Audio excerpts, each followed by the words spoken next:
La mañana de Juan Domingo. Bueno, hoy es un día especial para todos aquellos que forman parte del movimiento nacional y popular, porque hoy es un nuevo aniversario de la gesta del general Valle y sus seguidores que terminara tan trágicamente, ¿no? En aquel junio de 1956. El caso del general Valle es un caso especial en nuestra historia, porque de todos los militares golpistas que dieron a lo largo, sobre todo el siglo XX, golpes y más golpes, e incluso se dieron golpes entre ellos, como ocurrió, por ejemplo, con Levington con Onganía y Lanusse con Levington, etcétera, etcétera. El único que fue fusilado fue el general Valle, que por una casualidad, diríamos, del destino, fue el único que en lugar de sublevarse para quebrar el orden constitucional, lo que quería era que se volviera a ese orden, ¿no? Que en lugar de levantarse para abolir derechos y para restituir el predominio de los sectores hegemónicos, de los sectores del poder económico, sobre todo, lo que había pedido era la vuelta a los derechos tan arduamente conquistados durante la gestión del primer peronismo entre el 46 y el 55, ¿no? Esa gesta de Valle y de sus compañeros tal vez no hubiera pasado tan fuerte en nuestra historia si no fuera porque en los sucesos que acontecieron ocurrió primero el fusilamiento de un grupo de militantes en los basurales de José León Suárez. Militantes que en realidad ni siquiera estaban participando directamente de la acción que habían tomado Valle y sus seguidores, porque estaban en esa noche, creo que, si mal no recuerdo, que estaban escuchando una pelea de boxeo cuando caen las patrullas militares a secuestrarlos, los conducen allí y reciben la orden de Fernández Suárez, que era un jefe policial de la provincia, un jefe militar a cargo de la policía, de su fusilamiento. Cuando ni siquiera la Junta Militar y el dictador Aramburu habían establecido el decreto que ponía en marcha la ley marcial, o sea que lo fusilaron sin siquiera ese remedio de legalidad que fue ese decreto. Pero Estaban de escuchando los la dos, pelea de Lauce. exacto, y de esos 12 que fueron conducidos para fusilar, algunos lograron escapar. Y un tiempo después, Rodolfo Walsh, que estaba jugando al ajedrez en La Plata con un amigo, cae una amiga del amigo, valga la redundancia, y le cuenta que había un sobreviviente. Y a partir de ahí, Walsh y Enriqueta Muñiz, que era una periodista que lo acompañaba, que generalmente su nombre es olvidado, injustamente olvidado, porque ella también llevó a cabo aquella investigación que después terminó siendo el libro Operación Masacre que todos conocemos, ¿no? En esa investigación, Walsh conoce al sobreviviente, que era Juan Libraga, una persona de un increíble valor, porque piensen ustedes que estábamos en una dictadura que había prohibido hasta el nombre de Perón. No se podía nombrar a Perón porque era delito, ni a Perón, ni a Eva, ni al peronismo, ni cantar la marchita, todo eso era considerado delito y cientos de personas fueron encarceladas por hacerlo, ¿no? En ese clima y cuando ya se habían producido los fusilamientos, Libraga denunció todo esto a fines de 1956, o sea, poniéndose nuevamente en riesgo. Había logrado salvar su vida y la ponía nuevamente en riesgo con esa denuncia, ¿no? El caso del general Valle hace recordar muchísimo al fusilamiento de Manuel Dorrego, incluso en las cartas que Valle envía a su esposa, que también merece una historia aparte, ¿no?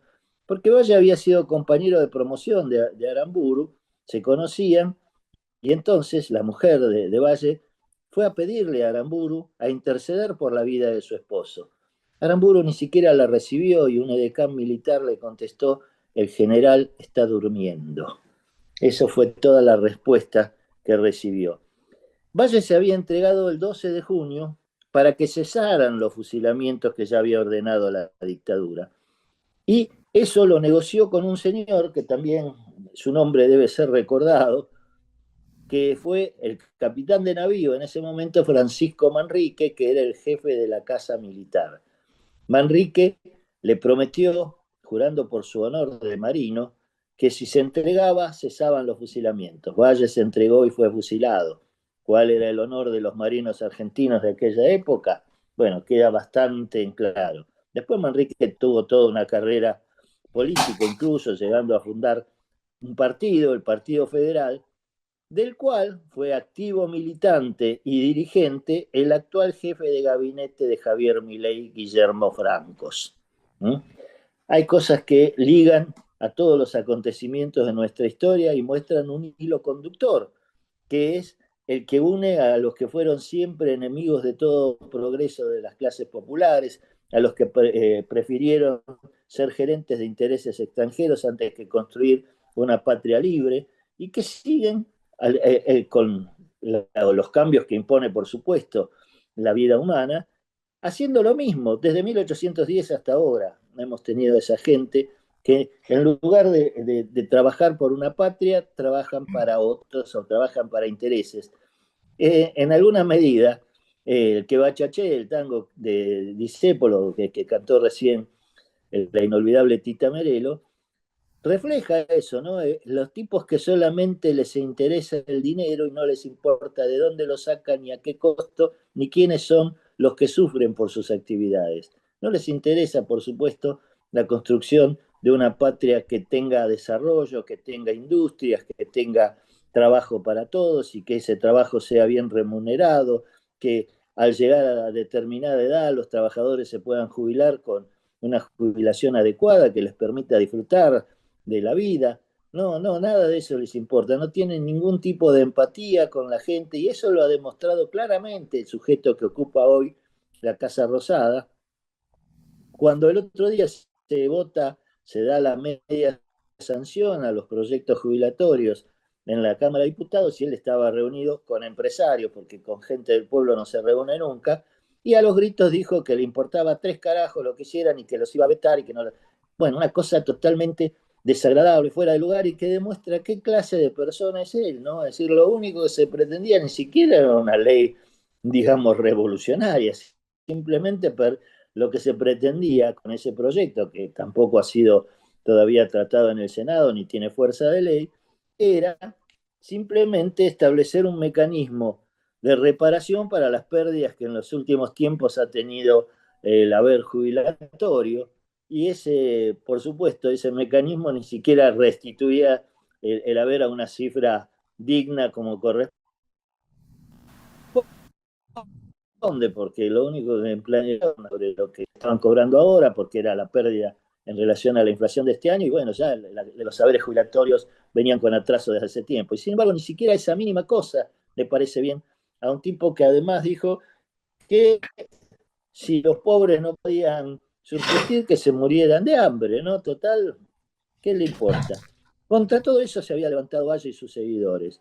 Por eso, recordarlo a él y recordar este, esa gesta que tuvo tan trágico final, creo que es un deber, porque tenemos que ejercer la memoria cada vez más, ¿no? Decía Eduardo Luis Duhalde que la memoria es un arma de combate, y exactamente eso es lo que es, para seguir reclamando por los derechos que corresponden, ¿no?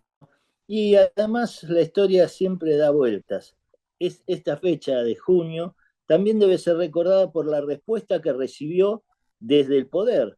En ese momento había una junta consultora de la dictadura, integrada por todos los partidos opositores al peronismo, ¿no? Estaba Alconada Aramburú por los radicales, estaba Solano Lima también en algún momento, después se fue, estuvo Oscar Allende incluso, estuvo también un personaje nefasto, Américo Yoldi, que decía representar al socialismo y que fue autor de una de las frases más crueles y recordadas de nuestra historia, cuando al consultársele sobre los fusilamientos, su respuesta fue que se había agotado la leche de la clemencia.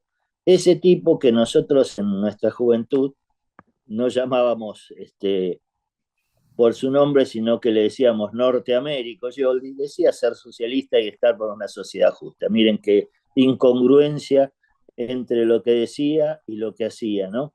Bueno, creo que es necesario recordar estas cosas y es necesario entender que hay cuestiones que solamente con la lucha y con la memoria se pueden defender, con la movilización popular, con el pueblo en las calles, con el pueblo reclamando por sus derechos, porque si no, vamos a estar condenados siempre a repetir el mismo ciclo de desventuras que nos pasa cuando vienen las revoluciones libertadoras, las proscripciones, los gobiernos neoliberales o los anarcocapitalistas.